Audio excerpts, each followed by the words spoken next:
ضالا فهدى ووجدك عائلا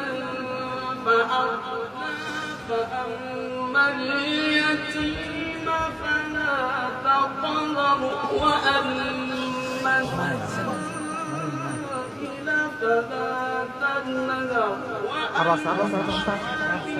بنعمة ربك فحدث